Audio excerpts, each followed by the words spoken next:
네, 스토리가 있는 뉴스, 스토리 뉴스 시작합니다. 80세의 대통령, 90세의 연방의회 의원. 어떻게 생각하십니까? 미국에서 나이가 너무 많은 그 정치인들의 그 임기를 제한해야 한다라는 이제 목소리가 나오고 있어서 오늘 이 소식을 좀 먼저 좀 전해드릴까 합니다. 자, 월스트리트저널에 따르면요, 민주당 정치인 램 임마누엘 의원이 있습니다. 이 의원이 대통령을 비롯한 장관이라든지 무슨 연방 상하원 의원, 본인도 연방 하원 의원이에요. 그런 또 심지어 연방 판사까지도 75세가 되면 무조건 은퇴하게 만들어야 된다라고 정치인과 무슨 연방 판사당, 연방 고위 공무직 이런 사람들을 중심으로 해서 75세 연령 상한선을 두자 이렇게 얘기했습니다. 만일 이거대로라면 지금 트럼프 대통령도 다 걸려요. 75세 넘으시니까. 참고로 본인은 66세입니다. 네. 자, 그런데요, 실제로 미국 정치권에는 고령 정치인이 많은 것도 사실입니다. 특히 지난 2024년 대선 때 민주당은 당시 81세인 그 바이든 전 대통령이 고령 우려 속에서도 출마를 강행했다가 어떻게 됐어요? 중간에 그만뒀잖아요. TV에서 노쇠한 모습, TV 토론을 하는데 덜덜 떠는 모습, 깜빡깜빡 생각 안 나서 막 그러는 모습, 이런 걸 보이면서 온 국민이 그걸 다 봤잖아요. 적나라하게 그런 너무 노쇠한 모습이 드러나면서 폐색이 짙어지자 결국 중도의 대선 후보를 사퇴하고 카멀라 해리스로 바꿨잖아요, 민주당이. 뭐 급히 카멀라 해리스를 투입했습니다만은 트럼프 대통령을 상대로 역부족이었죠. 네. 대선 당시 그러면 그때 트럼프 대통령은 몇 살이었냐? 78세였습니다. 때 이것도 물론 이제 고령입니다만은 그래도 3살 많은 바이든 전 대통령보다는 그래도 상당히 건강한 모습을 보이면서 그래도 트럼프 후보는 당시 트럼프 후보는 그래도 건강하다 뭐 이런 평가를 받으면서 트럼프 후보가 이제 또 두 번째 대선에서 승리할 수가 있었습니다. 자, 그런데 그 트럼프 당시 후보는 공화당 내에서 공화당의 후보를 뽑는 그 당내 경선 때는 이 나이 때문에 공격을 많이 받았어요. 그 니키 헤일리 당시 그 경쟁 주자한테. 니키 헤일리는 이제 전 유엔 대사였죠. 당시 이제 많은 공격을 트럼프 후보에게 이제 나이를 갖고 공격을 했는데 그때도 이 니키 헤일리가 그런 말을 한 적이 있습니다. 75세가 넘는 정치인은 정신 능력을 검증받아야 한다. 매년 정신 능력을 검증받아야 한다. 뭐 이런 말을 했습니다. 네. 75세라는 얘기가 그때도 나왔고 이제 이번에도 또 나오고 있는 겁니다. 그리고 올해 이제 80세가 되는 트럼프 대통령은 집권 일기에 비해서 좀 힘들어하는 모습은 좀 보이는 것 같아요. 집권 일기 때에 비한다면. 공식 일정 횟수도 그때에 비하면 눈에 띄게 많이 줄어들었고 또 공개적인 행사에서 조금 조는 듯한 그런 모습을 자주 보여서 기력이 예전 같지는 않다라는 말도 나오고 있습니다. 당연히 그렇겠죠. 저는 사실 트럼프 대통령이 이제 6월 달 되면은 80세인데 80세가 돼도 저는 저 정도 건강할 자신이 없을 것 같은데 여하튼 80세 치고는 그래도 건강하신 것만은 사실입니다만은 그럼에도 불구하고 전에 비해서 많이 좀 힘들어한다 이런 얘기가 나오는 것도 또 사실입니다. 자, 그렇다면 지금 의회 의원들의 평균 나이는 어떻게 되는지 좀 잠시 살펴보겠습니다. 자, 연방 하원의 평균 연령은요, 한번 비교를 해볼까요? 지난 1987년에 해봤던 통계를 내봤던 1987년 당시의 연방 하원 의원들의 평균 나이는 50.7세였습니다. 50.7세. 그런데 지금 계산해 보니까 지금 현재는 얼마냐? 평균 57.9세로 높아진 건 사실이죠. 자, 그럼 상원을 볼까요? 상원은 같은 기간 동안에 54.4세에서 지금은 63.9세로 역시 올라갔습니다. 자, 대표적인 고령 정치인 몇 명만 좀 볼까요? 공화당의 척 그래슬리 상원 의원은 올해 92세이십니다. 92세. 대단하시죠. 예, 이 92세에 상원 의원을 할 수 있다는 것도 대단한데 얼마나 역동적으로 일을 하시고 계신지까지는 모르겠습니다만은 여하튼 뭐 대단한 건 사실입니다. 자, 그리고 민주당에는요, 맥신 워터스 하원 의원이 있는데 87세입니다. 그리고 지난해에는요, 의회 의원에서 고령 의원 3명이 그 의원으로 재직 중에 별세하기도 했습니다. 다 그 숙환으로 노환으로 별세하셨습니다. 하원에서 28년을 지낸 공화당의 Kay Granger 하원 의원은 임기 마지막 해였던 지난해 2024년에 몇 달 동안을 아예 텍사스의 노인 돌봄 시설에 그냥 계셨습니다. 거기서 그냥 살았습니다. 임기 몇 달 남은 임기를. 지역을 위하고 또 지역 주민들을 위해서 무언가를 할 수 있기는커녕 자기 자신도 제대로 추스리지 못하는 노인 요양병원에 들어가서 계셨다라는 게 이게 굳이 그러면서 의원직을 유지했었어야 됐나 뭐 이런 얘기가 지금 나오고 있는 것이죠. 민주당의 다이안 파인스타인 의원이라고 아마 이름 많이 들어보셨을 것같습니다. 이분도 대단하세요. 네. 이 상원의원 출신인데 인지력이 급격히 저하된 모습을 보이다가 상원도 그냥 조그만 위원회가 아니라 법사위원회라고 그야말로 가장 인지력이 뛰어나야 할 그런 법사위원회 간사 이 자리를 지키고 있었거든요. 그런데 이제 인지 능력이 자꾸 떨어지는 모습을 본인도 느끼고 사람들도 다 그걸 느끼는 거예요. 그래서 결국 안 되겠다 싶어서 법사위원회 간사 자리를 내놨습니다. 그리고 의원직은 내놓지 않고 그대로 유지하다가 그런 상태로 지난 2023년 90세를 일기로 별세하셨죠. 이런 케이스가 너무나도 많다라는 것입니다. 자, 이런 와중에 대중의 여론도 사실은 정치인의 고령화를 좀 안 좋게 보는 그런 인식이 좀 높아지는 그런 분위기입니다, 지금.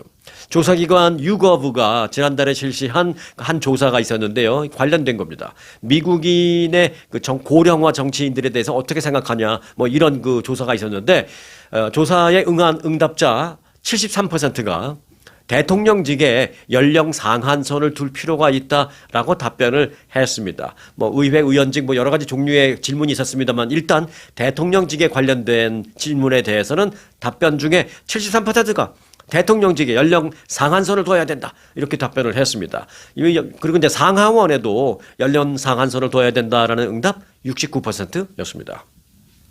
자, 80세의 대통령, 92세의 의회 의원. 이런 부분에 대한 일단 뭐 누구라는 게 아니라 이제 나이만 놓고 본다면 여론은 전혀 호의적이지만은 않다. 이런 걸 알 수 있는 그런 통계가 나왔습니다. 자, 뭐 나이가 많기 때문에 무조건 일을 잘 못할 것이다라고 단정 지을 수는 없습니다만은 그래도 좀 정치인도 어떤 다른 모든 직업이 다 뭐 은퇴 연령도 있고 어느 정도 이제 상한선이 주로 일을 하는 상한선이 있는데 유독 이 정치나 판사 이쪽에는 그게 없어요. 그래서 막 90세, 92세 뭐 돌아가실 때까지 막 계속하는 그런 게 있는데 이제 서서히 연령 상한선을 둬야 되는 것이 아니냐라는 그런 얘기가 나오고 있고 그 상한선이라는 것에 대해서는 조금 추상적이긴 합니다만은 75세 얘기가 가장 많이 나오고 있다. 여기까지만 좀 말씀을 드리겠습니다. 자, 트럼프 대통령이 앞으로 남은 임기를 좌우하게 될 선거가 하나 있죠. 네, 바로 올해 11월 달에 있을 중간선거. 자, 이 중간선거를 트럼프 대통령 입장에서 본다면 반드시 이기게 됩니다. 반대로 만일 거기서 완전히 전패까지는 아니어도 좀 아주 압승을 거두지 못하고 반대로 좀 치명적으로 패배를 하게 된다면, 크게 진다면 앞으로 남은 임기 동안에 트럼프 대통령은 조기 레임덕에 휘말릴 가능성이 높습니다. 그래서 이번 11월 중간선거에서 압승까지는 아니어도 최소한 선전을 해야 되는 그런 숙제가 부담감이 있는 게 트럼프 대통령입니다. 현재는 트럼프 대통령의 지지율이 그런데 각종 여론조사에서 하락세를 보이면서 공화당이 하원을 다수당 지위를 민주당에게 내줄 가능성이 크다라는 이런 위기감이 커지고 있거든요. 그래서 트럼프 대통령이 이대로는 안 된다 하면서 무언가 드라마틱한 반전이 있어야 된다라는 생각 때문에 드디어 카드를 만지작거리기 시작했는데 무슨 카드냐? 경기 부양 카드라는 것입니다. 자, 행정부는 일단 올해의 경제 상황은 낙관하고 있다. 뭐 이렇게 밝히고는 있습니다만은 뭐 어떤 근거로 낙관하고 계십니까? 라고 이제 기자들이 물으면 행정부의 뭐 재무장관이나 상무장관 등도 얘기하는 게 크게 한 세 가지 정도로 보고 있습니다. 낙관 이유가. 자, 첫 번째는 세금 환급 액수가 좀 높아질 것이다라는 것. 그리고 두 번째는 투자 인센티브가 좋아질 것이다라는 것. 그리고 세 번째는 연준의 금리 인하. 이 세 가지를 꼽고 있습니다. 실제로 트럼프 대통령은 지난해 7월 소득세와 법인세 인하를 연장했죠. 이제 인하해 주는 것을 끝내면 뭐 원래대로 돌아가면 좀 더 내게 되는데 인하해주는 그 혜택을 좀 더 연장했습니다. 그래서 이에 따라서 올해 미국인들이 받는 그 세금 환급 금액이 지난 2024년에 비해서 평균 한 $800 정도 더 많을 것으로 추산되고 있습니다. 그러니까 뭐 어떤 사람은 2, 3천 불 또 더 많을 수도 있고 뭐 어떤 사람은 뭐 4, 500불 정도 많을 수도 있고 뭐 그렇지만 평균적으로 본다면 그렇다라는 것입니다. 월스트리트저널의 일부 분석가들은 행정부가 선거를 앞두고 경기 부양과 경기 관련된 정책을 더 많이 내놓을 그런 가능성을 주시하면서 성장 전망을 조금 상향 조정했습니다. 네, 미국이 뭘 잘해서라기보다는 선거를 앞두고 행정부가 그래도 뭔가 할 것이다. 어떻게든지 경기를 끌어올릴 것이다. 라는 그 전망 때문에 경제 성장 전망치를 조금 상향 조정했습니다. 트럼프 대통령은 관세 수입을 또 재원으로 만들어서 우리한테 막 돈 나눠준다 그랬잖아요. 작년부터 얘기했죠. 1인당 $2,000의 관세 배당금을 뭐 주겠다라고 말을 해왔었는데 이 역시 선거를 앞두고 실제로 시행될 가능성이 높아졌다라는 것입니다. 다만 대부분의 유권자들은 현재의 이 물가 상황에 대한 불만은 굉장히 큰 상황입니다. 지금. 그래서 이제 물가에 대한 부정적인 인식 이걸 깨기가 연방 정부로서는 쉽지 않을 것이다. 라는 것입니다.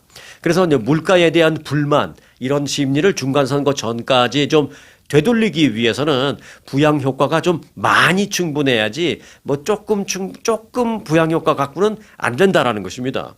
많은 경제 분석가들이 내놓은 그래서 올해 성장률 예측치를 보니까 뭐 얼마 전까지는 한 2% 성장률 얘기가 많이 나왔는데 조금 상향 조정했다고 말씀드렸잖아요. 그래서 최근 들어서는 3% 정도 성장할 것이다라는 그런 예측이 나오고는 있습니다. 그런데 그만큼 뭐 성장률 예측치를 상향 조정하고 있다라는 것은 뭐 좋은 얘기이긴 합니다만은 사실 트럼프 대통령이 중간 선거를 앞두고 유권자들의 마음을 정말 확 사로잡기에는 드라마틱하게 불만을 갖고 있는 많은 사람들의 마음을 드라마틱하게 확 바꾸기에는 좀 부족하다라는 것이죠. 뭐 2% 성장이나 3% 성장이나 여러분들 느끼겠어요? 우리 올해 우리 미국이 2% 성장할 줄 알았더니 내 지갑 상황을 보니까 3%는 성장한 것 같네. 이걸 우리가 어떻게 느끼겠어요? 그러니까 그 부족하다라는 것이죠.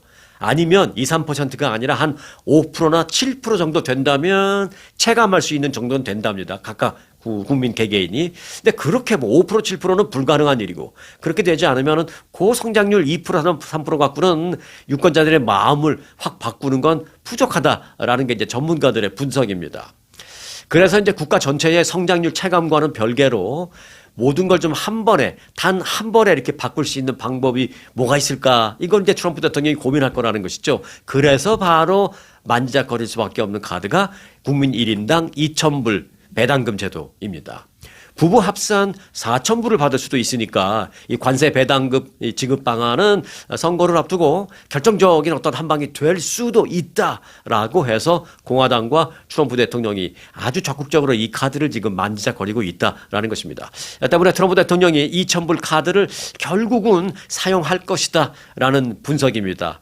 뭐 솔직히 말씀드린다면 저도 그렇게 예상을 하고 있습니다. 문제는 이제 언제냐 이건데 너무 선거 많이 남겨놓고 하면은 그 2,000불, 4,000불 이렇게 받은 거 갖고 좋았던 기분 역시 트럼프 대통령이 이게 나중에 시들해지거든요. 그래서 이 타이밍이 중요한데 그렇다고 선거 그냥 한 달 앞두고 하기에는 이제 뭐 야당의 반발이 심하죠. 이거는 정부가 선거에 개입하는 거다. 사실 이제 그런 법적으로도 문제가 될 수도 있어요. 그렇기 때문에 그런 걸 잘 피하고 효율적으로 하려면 그럼 언제냐? 뭐 제가 봤을 때는 한 선거 뭐 한 서너 달 전, 뭐 석 달 전, 뭐 이렇게 볼 수 있습니다. 그렇다면 11월 선거니까 뭐 한 8월, 뭐 빠르면 7월, 뭐 요때쯤. 그때부터 이제 얘기를 슬슬 꺼내면서 사람들의 마음을 끌어오다가 뭐 한 8월이나 9월달 진짜 확 보내버리면 이게 선거에 영향을 분명히 미칠 수가 있기 때문에 결국은 이 카드를 꺼낼 수밖에 없을 것이다라는 분석이 지금 나오고 있습니다. 여하튼 현재의 미국의 경제 상황과 그리고 11월에 중간 선거를 앞두고 있는 미국의 정치 상황은 그렇게 연계되어 있다라는 것입니다. 지난주 미국에서는요, 원숭이의 몸에 오바마 전 대통령의 얼굴을 합성한 이른바 원숭이 오바마, 영상이 퍼지면서 파문을 일으켰습니다. 참 그 입에 담기도 좀 불편한 그런 거죠. 예. 그런데 이제 이 같은 영상이 만들어진 것도 문제고 또 그걸 확산시키는 것도 문제입니다만은 더 큰 문제가 된 건 이거를 트럼프 대통령이 자신의 SNS에 올렸다라는 것입니다. 약 1분 정도의 이 영상을요, 트럼프 대통령은 지난 5일 밤 12시쯤에 올렸습니다. 이후, 그러니까 밤 12시니까 뭐 금요일 새벽 뭐 이때쯤이죠. 근데 이후에 당내에서조차도 공화당 내에서조차도 이건 좀 너무 심하다라는 그런 여론이 막 거세졌어요. 그러니까 다음날 아침에 트럼프 대통령이 이를 삭제하면서 직원의 실수였다라고 해명을 했습니다. 하지만 직원의 실수였다라는 해명은 좀 믿기 어렵다라는 게 뭐 전반적인 반응입니다. 문제의 그 원숭이 오바마 영상은요, 버락 오바마 전 대통령 부부의 얼굴이 원숭이의 몸에 이렇게 합성된, 이 누가 봐도 합성된 건 다 알아요. 합성인지 아닌지를 뭐 모를 정도로 뭐 기가 막히게 정교한 영상 그런 게 아니고 누가 봐도 합성이라는 건 다 압니다. 하지만 그렇게 만들었다라는 게 문제죠.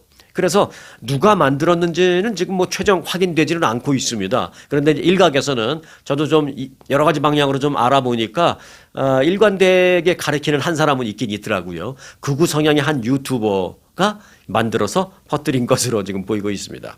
트럼프 대통령은 이 영상을 받자마자 자신의 SNS에 올려서 퍼뜨렸습니다. 이에 대해서 공화당 정치인들도 이건 선을 좀 넘었다. 너무 지나치다라는 강도 높은 비판이 쏟아지자 12시간 만에 직원 실수로 게시된 것이다라고 이제 하면서 이제 게시물을 삭제하기를 했습니다. 트럼프 대통령이 그래서 해명을 하면서 뭐라 그랬냐면, 물론 이제 트럼프 대통령이 올린 게 그 영상만 딱 올린 게 아니에요. 그날 밤 12시 넘어가지고 부정선거, 우리나라에 부정선거가 있으면 안 된다 뭐 이런 여러 가지 얘기를 올리면서 끝에 그 영상을 같이 올린 거예요. 나중에 이제 해명하는 말 중에 뭐라 그러냐면, 내가 그 영상을 끝까지 보지 않고 그냥 뭐 올렸다 뭐 이런 식으로, 그러니까 끝까지 보지 않고 그냥 직원한테 넘겼다. 그러니까 그 직원도 끝까지 안 보고 그냥 올린 모양이다 이렇게 해명했거든요. 그런데 이제 많은 사람들이 아니 그 영상이 무슨 10분, 20분, 1시간짜리도 아니고 한 1분밖에 안 되는 영상인데 그걸 끝까지 안 보고 넘기고 또 올리고 했다라는 건 뭐 믿을 수가 없다 뭐 이런 반응이 지배적이죠. 트럼프 대통령은 일단 이 일과 관련해서 내 실수가 아니다 라면서, 그렇기 때문에 내가 사과할 일도 아니다 라면서 사과도 거부했습니다. 또 그러면은 누가 올렸냐라고 이제 막 기자들이 빗발치게 취재할 거 아니에요. 그랬더니 문제의 그 실수를 저질렀다라는 그 직원이 어떤 직원인지에 대해서 그것도 밝히지 않고, 또 그럼 그 직원의 신상은 공개하지 않더라도 그 직원에 대해서 어떤 조치가 취해졌습니까? 라는 질문에 대해서도 노코멘트. 어떤 조치가 취해졌는지도 말하지 않았습니다. 뭐 그런 직원이 없으니까 말할 수도 없는 건지 모르겠습니다만 그렇습니다. 자, 이런 해명에 대해서 믿기 힘든 이유라는 여러 가지 이유가 분석이 좀 나오고 있습니다. 일단 그 문제의 게시물이 트럼프 대통령이 그 SNS에 올린 시간이 밤 12시쯤이었거든요. 그런데 누군가 직원이 올렸다면, 누군가 직원이 밤 12시에 이걸 올린다? 밤 12시까지 SNS 작업을 하는 직원이 없다라는 것이죠. 네. 하지만 트럼프 대통령은 보면 거의 한밤중에 SNS에 그 글을 올립니다. 그러니까 이건 뭐 누가 봐도 트럼프 대통령 외에는 올릴 사람이 없다라는 것이죠. 아무리 트럼프 대통령에게 네가 SNS 담당 총괄 담당 직원이야 라고 어사인을 받았다 하더라도 밤 12시에 막 그런 거를 직원이 내 맘대로 올린다? 이게 생각하기 쉽지 않죠. 네. 트럼프 대통령은 실제로 늦은 밤에도 그 짧은 시간 내에 막 수십 개의 게시글을 막 우르르 올리고 그런 걸 자주 하세요. 네. 그리고 그날 밤에도 그랬습니다. 꼭 그 영상 아니어도 이 얘기 저 얘기 여러 개 막 우르르 올렸습니다. 그날 밤에도 그렇게 올렸습니다. 트럼프 대통령이 이렇게 한꺼번에 수십 개 게시물을 한밤중에 올리는 일은 본인이 대부분 매번 그렇게 합니다. 또 전체 영상이 겨우 1분 정도밖에 안 되기 때문에 책임감이 있는 대통령이 이런 영상을 안 보고 어떤 영상을 뭐 직원에게 올리라고 보낸다라는 것은 그래서도 안 되고 그럴 리가 없다. 뭐 이게 이제 전반적인 얘기입니다. 게다가 12시간 동안 지우지 않고 그대로 밤새도록 뒀다가 이제 아침에 지웠는데, 직원이 실수로 올렸다면 바로 5분, 10분 뒤에, 뭐 정말 늦어도 1시간쯤 뒤에는 바로 내렸을 터인데, 이건 12시간씩이나 그냥 안 내리고 계속 뒀다라는 것은 직원의 실수가 아니다라는 얘기입니다. 해명을 의심할 수 있는 뭐 여러 가지 이유가 있는데 그 중에 또 이제 이런 이유도 있어요. 과거에 트럼프 대통령이 이런 극우 성향의 게시물을 여러 차례 올린 적이 뭐 많이 있다라는 것이죠. 그러니까 이번이 처음이 아니다라는 것입니다. 그러니까 그 전에 올렸던 건 다 본인이 올린 것으로 확인된 거고요. CNN은 트럼프 대통령은 수년 전부터 인종차별과 백인 우월주의를 주장하는 극우 성향의 그런 글을 자신의 SNS에 여러 건 본인이 올린 적이 있고 그 여러 건은 본인이 올린 것으로 이미 확인이 된 바 있다. 결국은 그러니까 이번에도 직원 실수 그런 해명하지 마라 뭐 이렇게 얘기한 거죠. 두어 명에 가까운 보좌관들도 트럼프 대통령의 SNS 계정에 접근할 권한을 갖고 있는 것도 사실입니다. 하지만 한밤중에 그 직원들이 올리는 일은 여태까지 없었습니다. 그래서 이제 믿기 어려운 그런 이유 중에 여러 가지가 쭉 나열되는 것입니다. 실제로 그런데 또 트럼프 대통령은요, 자신이 그 SNS 게시물을 올린 다음에 논란이 되자 부하 직원 탓으로 돌린 또 그런 적도 또 몇 번 있었어요. 그러니까 이번에도 그런 케이스라는 얘기죠. 실제로 대선 경선 후보였던 지난 2015년에 다른 경선 후보의 지지율이 높은 그 아이오와주에서 자기하고 경쟁되는 그 공화당 내 당내 그 후보가 있었는데 그 후보의 지지율이 아이오와주에서 굉장히 높았어요. 그랬더니 이 아이오와 주의 그 유권자들을 바보 같다, 멍청이다, 막 그렇게 어떻게 저런 사람을 지지하느냐 막 그렇게 폄하하는 게시물을 올렸었어요. 그러다가 막 그 논란이 일기 시작하자 실수로 직원이 잘못 올렸다. 그 잘못 올린 젊은 인턴 직원이었다. 그 젊은 인턴 직원을 대신해서 내가 사과하겠습니다. 뭐 그런 말을 했었습니다. 근데 나중에 보니까 젊은 인턴 직원이 올린 건 아무 근거 없는 얘기. 본인이 올렸다가 젊은 인턴 직원 하나 찍어서 막 그 탓으로 이제 돌렸었는데 결국은 밝혀졌죠. 본인이 올린 거로. 근데 그런 전력이 있습니다. 트럼프 대통령. 자, 어찌됐든 이번에 그 원숭이 오바마 영상 이건 정말 좀 지나쳤다. 그런 반응이 공화당 내에서도 일고 있는 그런 상황입니다. 지난 주말 동안에 이런 일이 있었다라는 얘기를 좀 전해드렸습니다. 자, 캘리포니아주에서 억만장자세로 불리우는 부유세 도입이 추진되면서 바로 이웃하고 있는 네바다주 부동산 시장이 반사 이익을 지금 누리고 있는 것으로 알려졌습니다. 실리콘밸리 등의 그 억대 부자들이 부유세를 피해서 라스베가스 등으로 이주를 하면서 베가스의 주택시장이 전례 없는 호황을 맞고 있다는 것입니다. 비즈니스 인사이더가 지난 주말에 보도를 했습니다. 특히 이제 고급 주택, 라스베가스의 이제 고급 주택이 호황을 맞고 있다는 것입니다. 왜 안 그렇겠어요? 캘리포니아주에서 부자들 부유세를 매긴다니까 그게 싫어서 가는 사람은 다 부유한 억만장자들일 테니 그러니 이제 그들이 거기 가서 뭐 20만 불, 30만 불짜리 집 사겠어요? 2천만 불, 3천만 불짜리 집을 사는 거죠. 자, 고급 주택 중개업체 IS 럭셔리라는 회사는 라스베가스의 고급 주택 시장이 달아오르던 가운데 가뜩이나 조금씩 달아오르고 있었는데 캘리포니아에서 전해진 그런 부유세 소식이 이를 더 가속시키고 있다라고 말했습니다. 캘리포니아의 억만장자 세금 얘기가 나온 이후에 훨씬 높은 수준의 캘리포니아가 이루어지고 있다는 것입니다. 부자들이 캘리포니아를 떠나서 네바다로 기반을 옮기는 주요한 이유는 크게 보면 한 두세 가지가 있습니다. 첫 번째는 이제 세금이죠, 세금. 캘리포니아주는 소득세율이 최고 높은 세율일 경우에 그 소득세가 14%까지 낼 수도 있습니다. 그런데 그 네바다주는 주 소득세는 아예 없습니다. 제로. 그러니 많이 벌면 많이 버는 사람일수록 이 14%가 주는 의미는 어마어마할 거 아니에요. 뭐 한 달에 5,000불, 10,000불 버는 사람하고 한 달에 뭐 한 100만 불까지는 그렇다 치더라도 한 달에 한 10만 불 버는 사람하고 14%는 이 차이가 크죠, 이게. 네. 재산세도 캘리포니아주는 프로퍼티 텍스 평균적으로 0.68%, 8%, 한 9%, 0.8, 0.9 뭐 이렇게 됩니다. 평균으로 보면 0.7% 되는데 네바다주는 0.4%입니다. 프로퍼티 텍스. 그러니까 뭐 30만 불짜리 집 갖고 있는 사람은 별 상관없겠지만 3천만 불짜리 집 갖고 있는 사람은 0.4%냐 0.9%냐 이 차이가 또 큰 거죠. 네. 그래서 네바다를 전부 다 이제 좋아한다라는 것입니다. 가려고 한다라는 것입니다. 일생을 캘리포니아에서 살다가 최근에 라스베가스에 2,100만 불짜리 콘도를 구입한 단 행키라는 사람의 얘기가 인터뷰에 나왔는데요. 단 행키라는 사람은 이제 행키 그룹의 CEO입니다. 이분은 네바다 행을 선택했습니다. 그 이유와 관련해서 100% 캘리포니아주의 억만장자세 논란 때문이다라고 말했습니다. 물론 지금 확정된 건 아니지만 그게 검토되고 있다라는 말만 나오자 바로 튀어버린 거예요. 네. 그는 내가 캘리포니아주에서 억만장자로 살면서 어느 순간 캘리포니아주 내에서 나의 존재가 사람들이 원하지 않는 존재가 돼버린 것 같았다. 그런 느낌을 말했습니다. 그러면서 이미 많은 부유층과 좋은 기업을 가진 사람들이 캘리포니아를 떠나고 있다라고 말했습니다.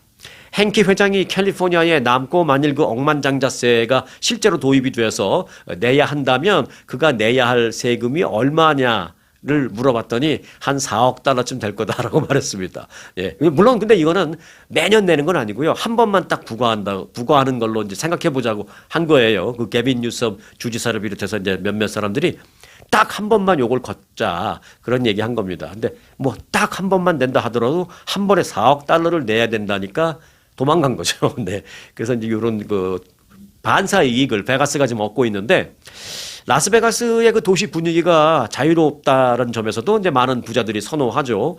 그리고 부자들이 선호하는 캘리포니아주의 이 서부 해안 지역과도 거리가 사실은 뭐 멀지 않죠. 차 타고 오려면 좀 드라이브를 오래 해야 되지만 그냥 비행기 타거나 아니면 전용기, 부자들은 다 전용기 있으니까 전용기 타고 오면 뭐 한 2시간도 안 돼서 도착하니까 그 베가스 공항에서 떠나서 한 1시간 조금 더 지나면은 산타모니카 공항에 내리거든요. 그러면 아침에 일어나서 일 보고 그다음에 점심 먹고 나서 비행기 타고 전용기 타고 1시간이면 산타모니카 오니까 내려서 거기서 뭐 사람들 좀 만나고 저녁 먹고 좀 바닷가에서 좀 놀다가 와인 한잔 하고 그러고 비행기 타고 다시 가도 8시 9시. 그러니까 그 네바다주가 캘리포니아에 대한 연을 완전히 끊지 않고도 살 수 있는 그런 아주 적절한 장소, 위치라는 것이죠. 네. 자, 구글의 공동 창업자 세르게이 브린은 네바다주의 그 타호 호수, 레이타호라고 엄청나게 뭐 바다 끝처럼 이게 보면 바다인지 호수인지 끝도 안 보이는 그런 엄청난 호수가 있는데 레이타호 지역에 4,200만 달러짜리 그 저택을 매입했습니다. 그리고 또 오라클사의 레리 앨리슨 오라클 회장도 샌프란시스코에 있는 집을 팔고 네바다 접경 지역으로 최근에 이사한 것으로 밝혀졌습니다. 부유세를 도입할까?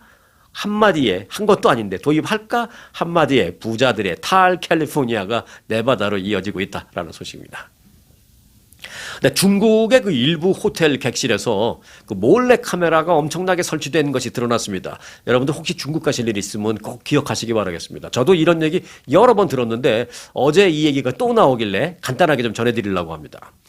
중국 내 일부 호텔에서 몰래 카메라를 통해서 수천 건의 불법 촬영물이 녹화돼서 이게 유통되고 있다는 것입니다. 그러니까 혹시 중국에서 혹시 호텔에 최근에 아니라 뭐 몇 년 전까지만 몇 년 전 그 사이에 묵은 적이 있다라면 내 영상이 나도 모르게 어디서 그 비밀리에 그 블랙마켓으로 팔리고 또는 어떤 사람들이 낄낄대면서 보고 있을지도 모른다라는 정말로 끔찍한 일입니다. 영국의 BBC가 취재했는데요. 중국 호텔 객실에서 촬영이 몰래 돼서 음란물로 판매되는 수천 건의 몰래카메라 영상을 여러 사이트에서 발견했다라고 보도했습니다. 이런 나쁜 사이트잖아요. 나쁜 사이트 그거를 또 BBC가 일부러 막 들어가봐서 조사해봤더니 이게 호텔 객실 장면이네. 보니까 중국에서 몰래카메라 해놓고 그 방 안에서 손님들이 뭘 어떤 그 행동을 하든 그걸 다 찍어서 그걸 다 유통한다는 것입니다. 취재 결과 몰래카메라를 설치한 호텔들은 이 같은 사실을 텔레그램 등을 통해서 홍보까지 했어요. 자, 우리 사이트에 오면은 여러분들이 딴 데서 볼 수 없는 몰래 뭐 어떤 그 카메라 영상이 나옵니다. 우리 사이트로 많이 오세요. 뭐 홍보까지 버젓이 했다라는 것입니다. 이들은 객실에 총 180개 이상의 몰래카메라를 설치했다라는 홍보 문구까지 딱 내걸고 일부 텔레그램 채널 회원을 모집하는데 어떤 채널의 회원 수는 10,000명이 넘었다라는 것입니다.